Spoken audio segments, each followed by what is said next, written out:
So every day we are facing these routing security issues in our daily life.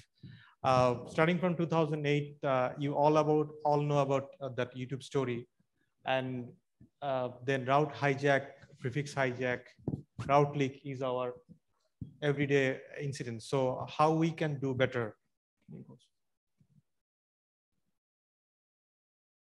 This is one of another incidents done on 2021. Can go to the next slide. These are some of the news you will find every day in our news. So what we can do better, that's the thing we will try to find out today. This is another list, huge list from May to June 2021. So every day we are facing this problem. So routing security is a big issue right now, and how we can make it better, what we can do. So that's the thing we will try to find out today. We have a distinguished panel today, starting from Kenny Huang, which is TWNIC, he's a board of directors, and also you know him, he is an APrIGF EC on my most left side. Then we have Carmen Diaz, who is director of ISP Yucatan, and also board member of LACNIC.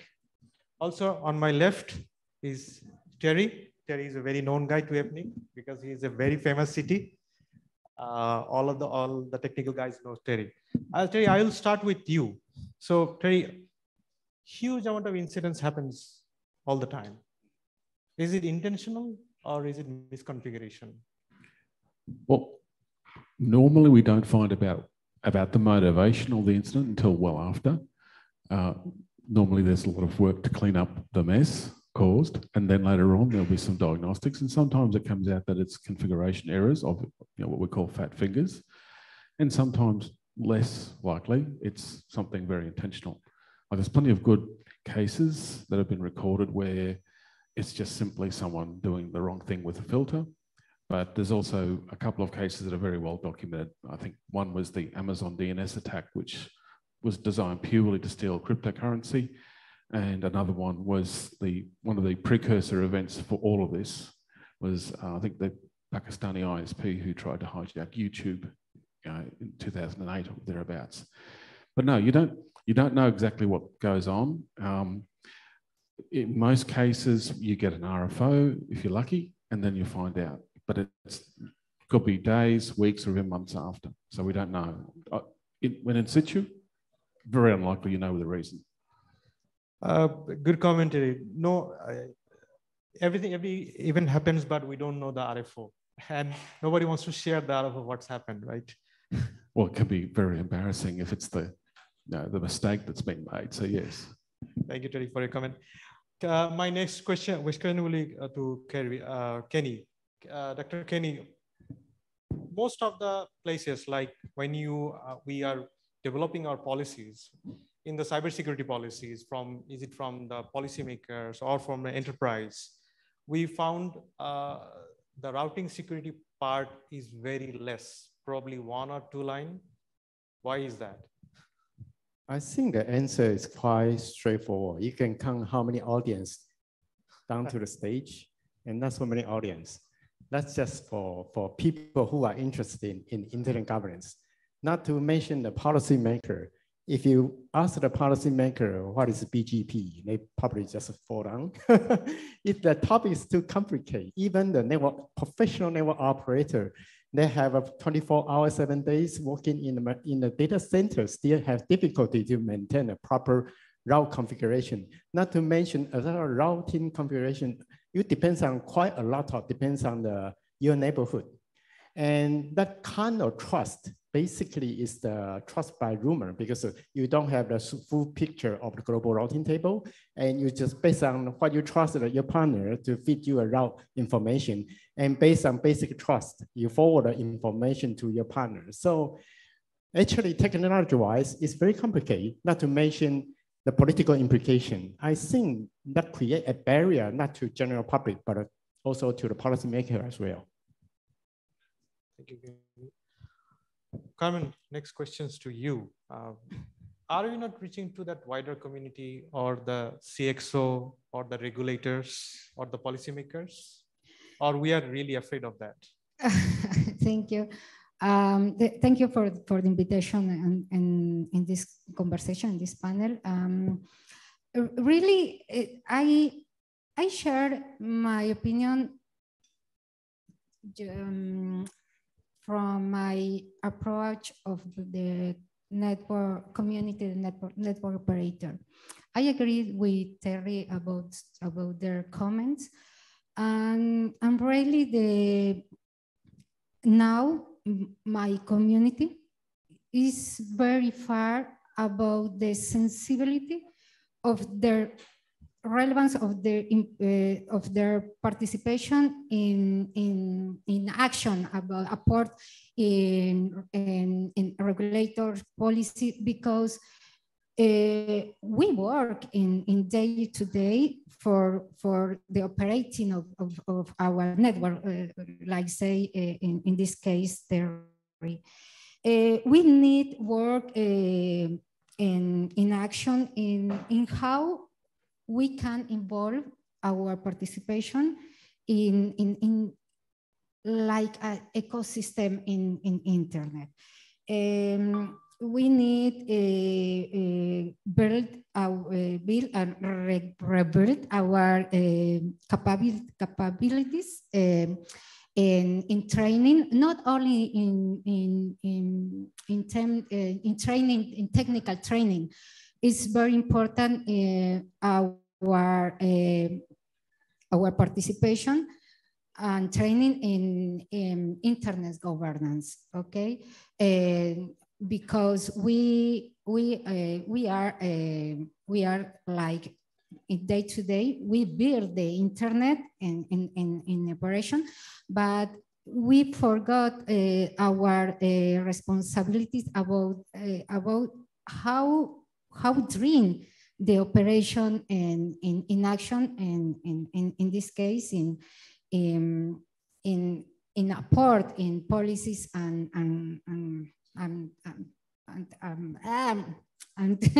regulator. Sorry for my English. Thank you.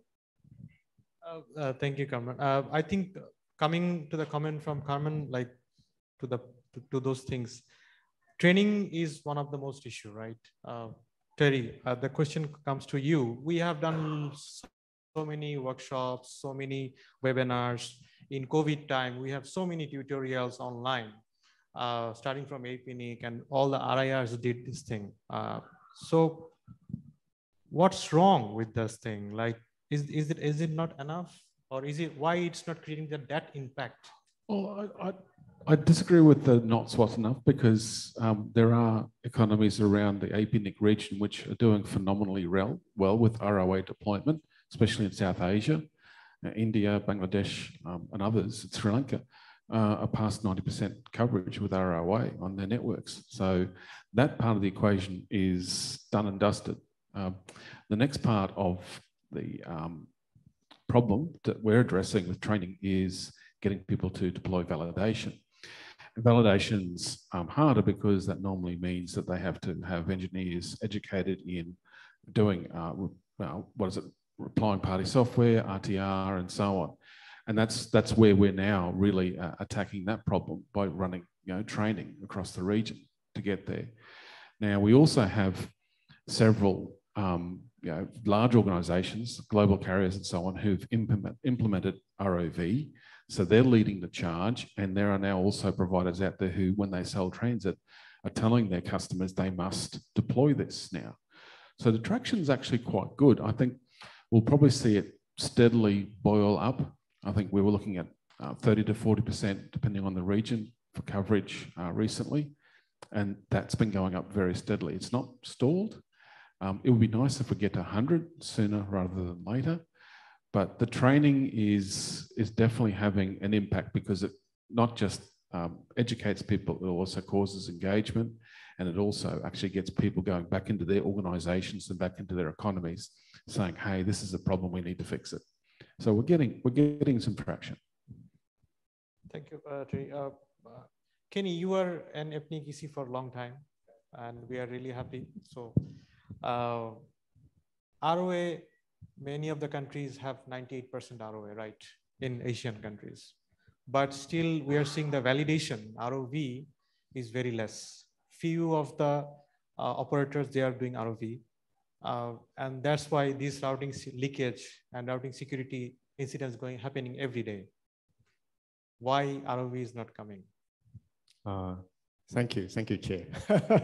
I think it still come to a very natural way because you deploy infrastructure based on different stage.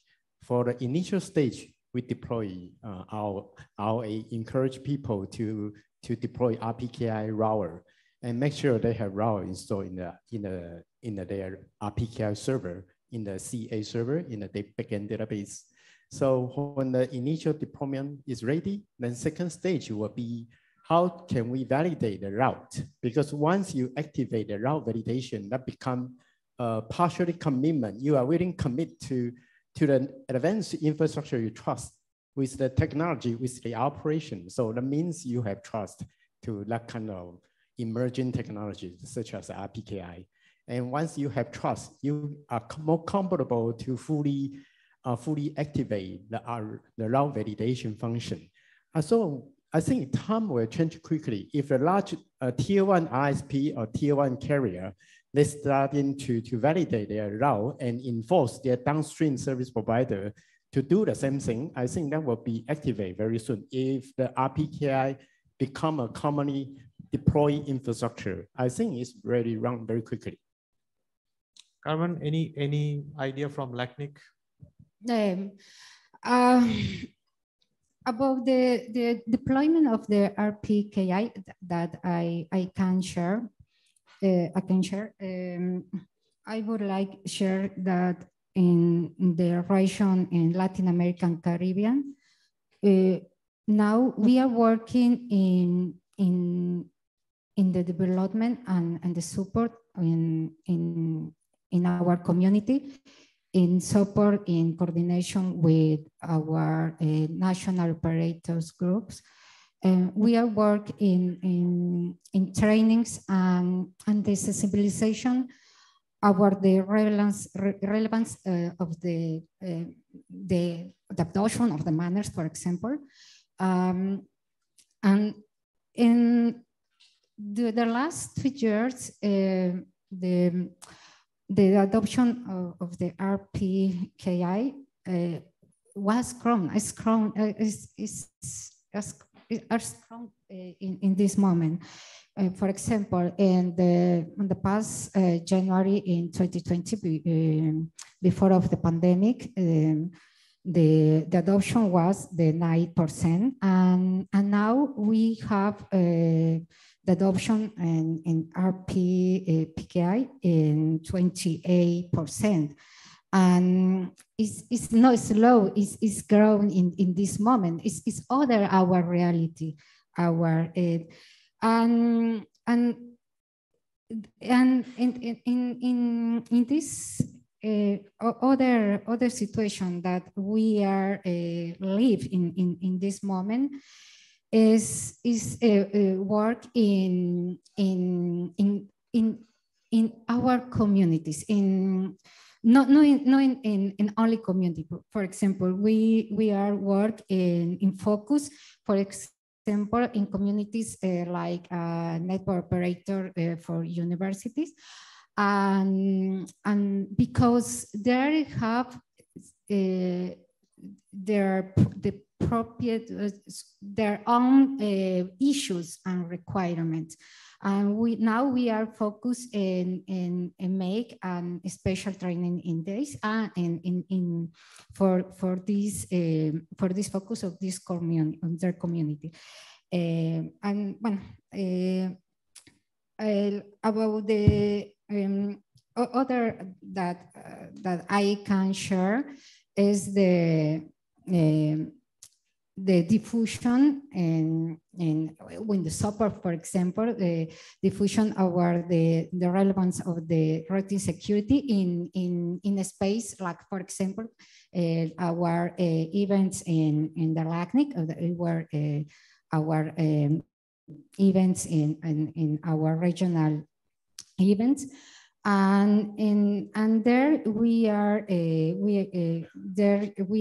share we can do for be better or for make better internet in our countries. It's just for a moment. Thank you. Carmen, the next question is also for you. Like you said that it is increasing. So I want to know that what kind of special strategy you are using to increase the adoption rate. Okay. Yes. Like I share in our region LAC in Latin American Caribbean. Now we are work in diffusion, but it's very relevant share that the relevance of the importance of the work, for example, together our real LACNIC together with LACIX or LACIX, that is the Association for Internet Exchange Points in Latin American Caribbean, because there they build an ecosystem in our countries. But we work together with the LACNOC, that is the Net Operation Group for our region LAC. But we are work together. We are work like same family, but we are not make one only training for only community. We are show what is the reality of each country, and inside of their country, we show what is the situation and the needs and the problems of each mini communities. For example, small ISP, they not have the same problem of the big ISP. And so we are working in feel what is their requirements and their issues, and we can do in support with their other organization. We support, for example, with our manners fellows in this year is Mauricio Oviedo from Costa Rica, and the last 2 years we had other fellows in their line of training, and they're very important situation. All the information of about the how we need apply any configuration is in English, but our community, our languages is Spanish, and look at me. For me, it's very difficult to speak English, but it's other of the boundary for a front, no? And as we did our speakers and our trainers and in our languages. Okay. Sorry. Thank you. Carmen, thank you. It's excellent comment. I'm on a team. I'm from Bangladesh. My native language is Bangla, and also Dr. Kenny. Terry is only English language. I think in the crowd you will so many people whose native language. Very good comment and very important comment. And also in ethnic community, we requested ethnic, I think 2020, that included Bangla as a language. So after that, we found that all the documents, not all, the important documents like policy SIG and other issues, they converted into Bangla, and then they post in their websites. Kenny, next question is 2. What are the strategy APrIGF is taking to increase the RTK adoption rate? higher? I think still, Terry already mentioned a little bit, APrIGF provide quite significant amount of capacity building program and to all network operator. And so far, we target all the network operator in this region, including Southeast Asia and some of the Asia country. And we have a lot of serious capacity building training course. And also we have APrIGF Academy. Also, people can just subscribe the online lecture about RPKI deployment. So that's regarding to one way of communication. What I'm going to suggest we can do better from APrIGF perspective is we should target different stakeholders. For example, you're talking about policymaker. We should propose, advocate some simple principle about routing security to let government policymaker understand what can they do from regulation, from policy making to improve the routing security in a very simple language and very simple principle, because they are not engineering. And we also need to have some sort of capacity or even online lecture for the people who are interested in routing security. For example, like a lot of young generations sit on the floor, they don't have basic knowledge about routing security, or not routing security, basic understanding about TCP/IP. So we probably need to using very simple language to advocate, to educate them what is a basic recipe about routing security. So at least we can target additional stakeholder to improve the capacity building. That's my perspective. Thank you. Thank you. Coming to Terry. Terry, I think for network engineers, it is very hard to convince your bosses, managers, and CTOs and CXO. And if you want to introduce routing security, they will tell that why we need routing security, or why we need RPKI, or why you need ROV. Now, bringing that to your business, what we can do? Well, it's probably the standard cybersecurity argument. It's not about getting a return on investment from something you've spent, thinking it's an interest rate coming back to you. What it is it's like a car's collision avoidance system. We're going to spend this money so that ongoing, we don't spend huge amounts on major incidents. So if the last major incidents cost us $1 million, we should be prepared to spend a large percentage of $1 million to make sure it never happens again. So that becomes an impetus for your CTO. Now, the other parts of the C-suite might go, well, we're not going to spend that money again, are we? Of course, what they unfortunately will need to happen to them on occasion is they need to have a major incident once, and then everyone's on board. Let's spend the money, let's get this done. Interesting, Terry. So like converting your knowledge into ROI, return of investment, right? So yeah, again, if you're prepared to put money into increasing the quality of your operations, that not only gives you a payback in, say, avoiding incidents, it also means you can streamline some of your operations if you deploy some automation so that you don't need technical knowledge in the hands of absolutely everybody. That helps as well. So that investment's not just good for cybersecurity and routing security, it also means customers and stakeholders also benefit as well. So again, it's hard to quantify the return because the return is a lack of something happening. So it becomes difficult in that regard. Very hard. For a network engineer, it is very hard to convince his manager. Another big problem is that, like Kenny already said, if I'm read you correctly, involving the government, right? Right. Question to Terry and all of you. Involving the government, is it really solve the problem, or is it brings a new problem? How will you see that one? Very good question. That's a really good question. I never thought about it. Could be create a new problem as well. Anyway, it depends on you are cyber sovereignty country or you are probably support-free open internet country. If you are cyber sovereignty country, we probably, no matter you introduce the routing security with or with not routing security, they still find a way to block all the communication they want.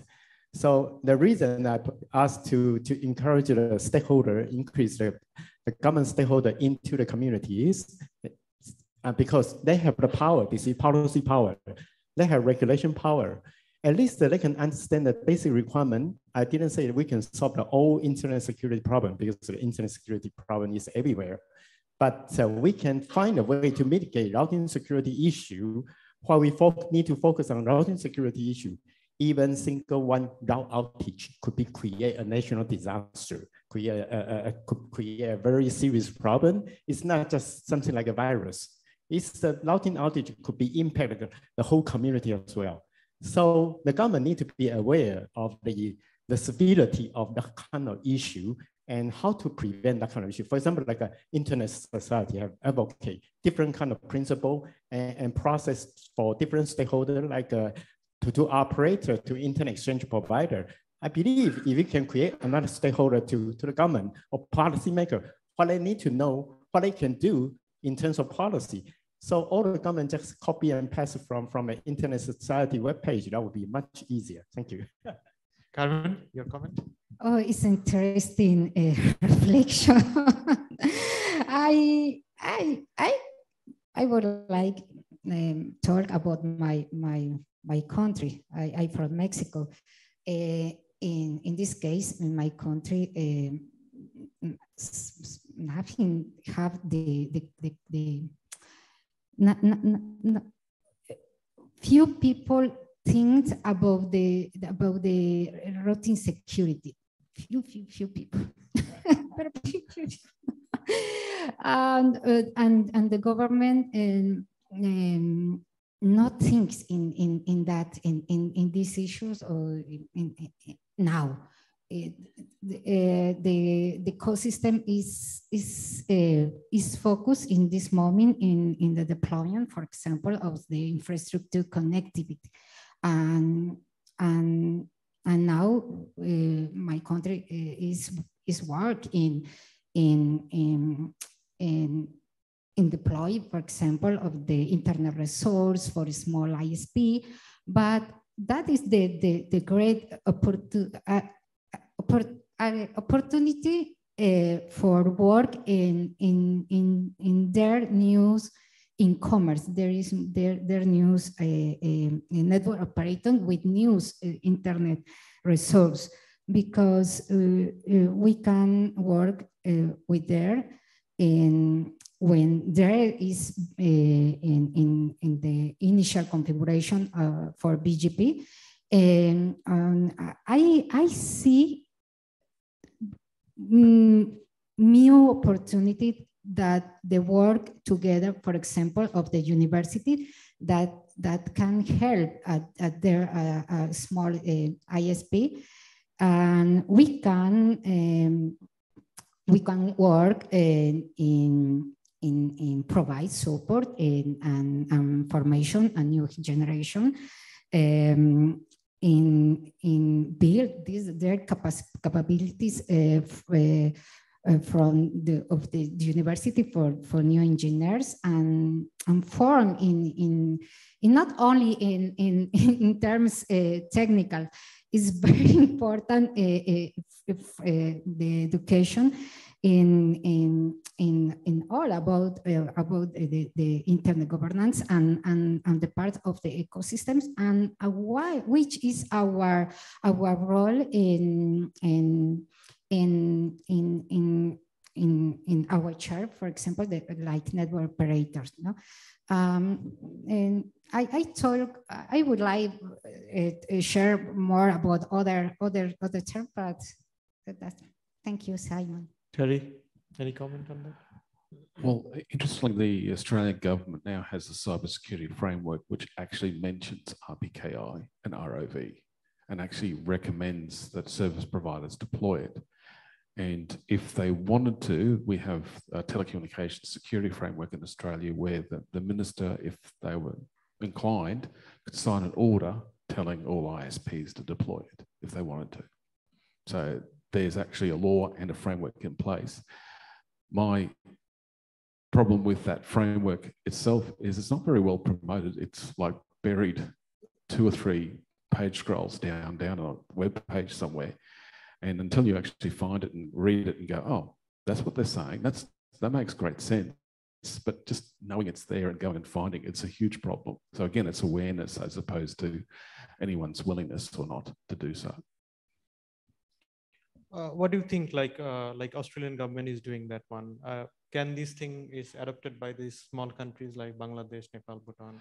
Quite possibly. I'm pretty sure the Australian government lifted most of their text off NIST, the US standards as well.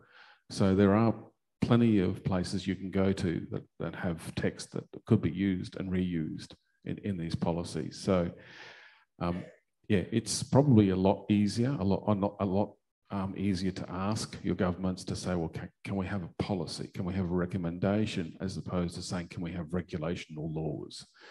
Because quite honestly, when it comes to the internet, you think about anything that's a technical solution, the laws that normally are obeyed are in RFCs, ITF standards. They're not the laws of the land or the laws of the country. So unless a router is going to enforce it, I don't see how you can get a police officer to enforce it, so to speak. So we are almost like my questions are ending, and also we need to take questions from from our Zoom and also from our distinguished guest. Last line from each one of you. Routing security, we can do it better. How?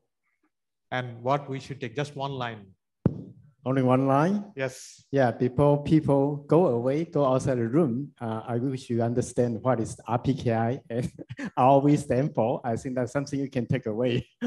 But anyway, I just refocus again, and involve different stakeholders will be critical, and communication with different stakeholders will be critical, because the internet was composed by hundreds of thousands of network connected together. We trust each other to forward packet for us. So we need to co-work together. Thank you. Carmen? Well, I invite to work together in the return to the essential of the internet, and work in action coordinated that promote manners. We need see some an only community. We are in an only internet, and we need work together and coordinate. Sherry. I'm known to say that one of the groups that could actually make this happen is internet users. They could go to the internet service providers and demand that the space that they occupy on the internet is covered by a ROA, and that their internet service providers do ROV. So if a customer is paying for it, and the customer demands it, business leaders and business owners are more likely to do it. Thank you. Aftab bhai. Right. Thank you, Aftab Siddiqui, Internet Society. I have one question, as what Terry mentioned, that internet users can play a role. The problem we see is we have failed to create interest of general user in anything related to security other than the application level security, right? Anything below that, no one cares about it, right? So how do you bring that knowledge to the masses, that there is something more than just ransomware? There's more to the security. The security is an ecosystem rather than just installing a antivirus in your laptop. So how do you bring that information, that knowledge to the masses? Or they never cared in the past, they still don't care, and we have to sort it ourselves. How do you do that? Well, it always comes down to education, doesn't it? Because quite often, if people are subject to ransomware or online fraud or something similar, that issue pops up, and then the government decides, well, we'll start educating people about this. So at least we've got recommendations now, but those programs, every time the Australian government does any sort of awareness or scam watch, they should probably say, well, actually, how about your ISPs also do this? It will help protect you. Kenny, your comment? Thank you. I think that's a tough question, really. If I have an answer, I can respond to you right away. But unfortunately, I don't have a right answer. But I believe the people sit downstairs, especially for young generation, they can provide a better answer than mine. And for example, when I talk to a genius of the network guy, And he talked to me, IPv6 is a human right. I've been advocating IPv6 for decades, and I never consider IPv6 is a human right. And after he explanation about why IPv6 should be a human right, I realized, hey, that makes sense. So I believe people from different expertise, from different whole new paradigm, they can consider in different way. So I trust, I don't have a proper answer for that, but I believe the young generation, they can do. Thank you. Kenny, it could be done like RPK could be a human rights to somewhere.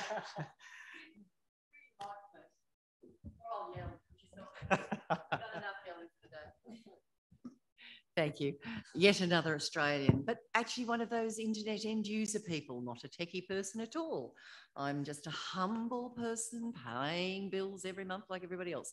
So coming back to your point, Terry, and riffing off what I think you were asking is, yes, education is definitely the, in inverted commas, answer. But if you're going to get the buying power of the average end user, you're going to have to make it a metaphor-based education.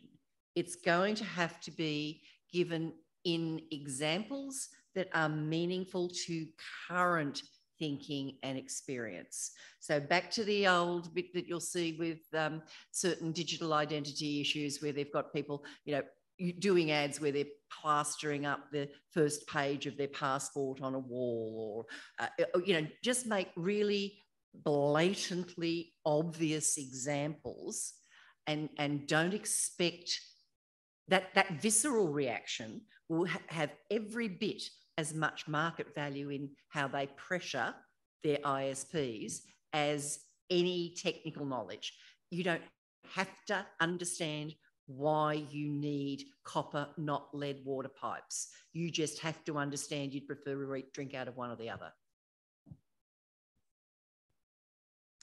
Interesting take. I might just say that the reality may be we only need 5 of those customers per ISP to take out a ticket and start complaining about the lack of ROI. It may only need that. Yes, everyone in the room, if your ISP doesn't have rowers, start a ticket tonight. Where are my rowers? So anyone has a question? Shown by any new champs? I think sitting. This is Shubhan from Bangladesh. I have a question to actually Aftab, he's the manners chair. So when actually manners thinking to add ROV in their manners compliance list?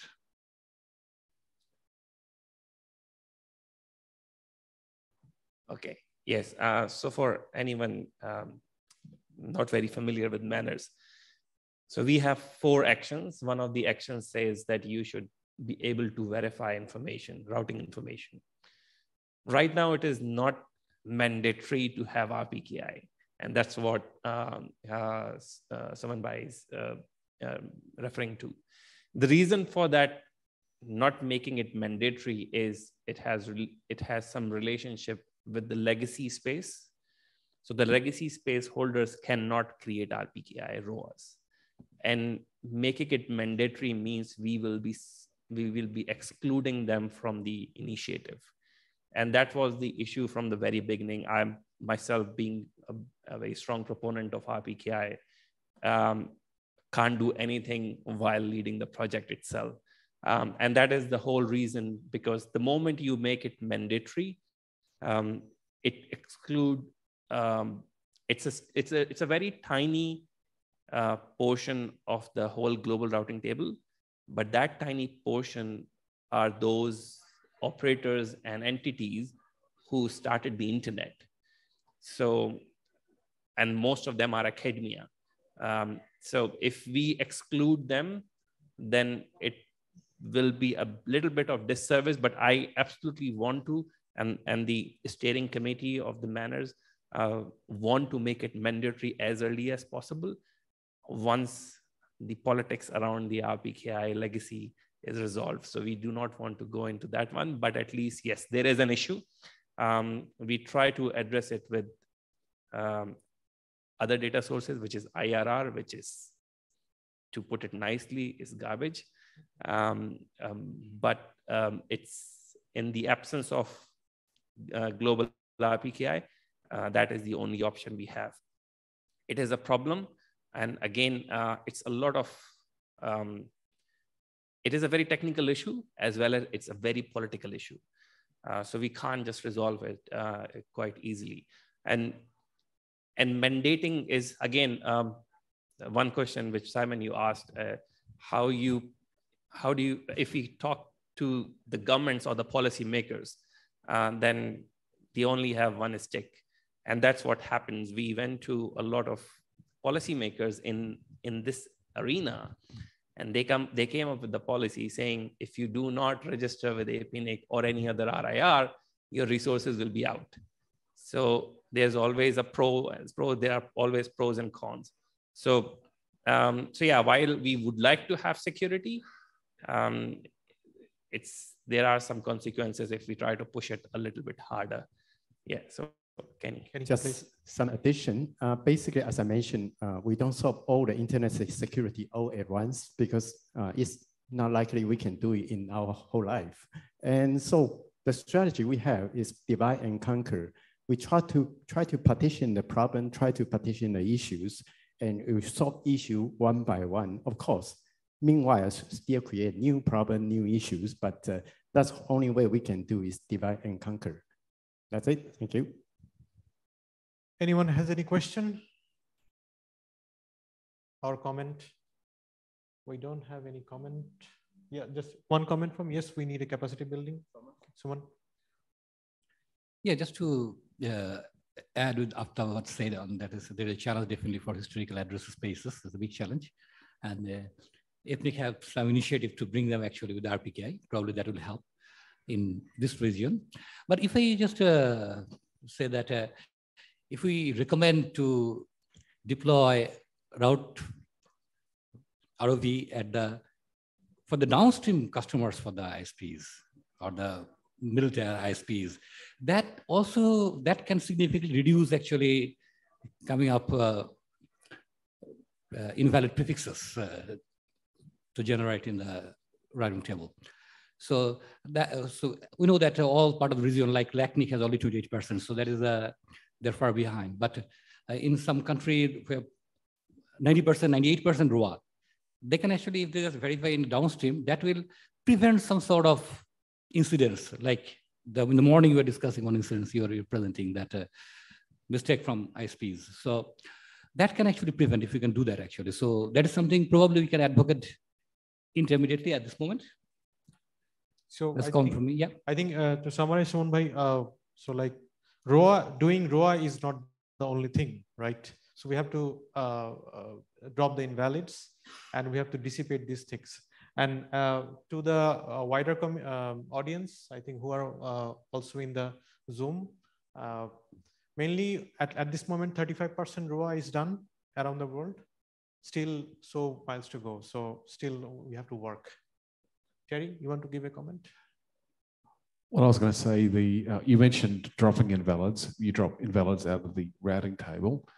I would go a step further. I would talk about the edge of your network also disallowing traffic entry to a network if it's from an invalid source, which is something we found is quite prevalent. Even though they're running ROV, they're still letting the traffic in as well if it makes it their way to the network. I just saw that question. Can you provide us training about digital security? I would encourage you to go to the APrIGF Academy website, register, it's free, and there are some basic courses there on these subjects. And there are also obviously, if you have access to LinkedIn and other platforms, there are some good courses that are free online, which are worth doing. I think we don't have any question. Also, there is no question from the Zoom. Thank you to the lovely audience, very small audience we have. We have very small audience on the Zoom also, but we have a very distinguished panel this time. Thank you, Dr. Kenny, Carmen Diaz, thank you, and thank you, Terry. Thank you, everyone. And hopefully next year, if we come to with this session in APrIGF, probably our ROA will be increased. Thank you. Thank you.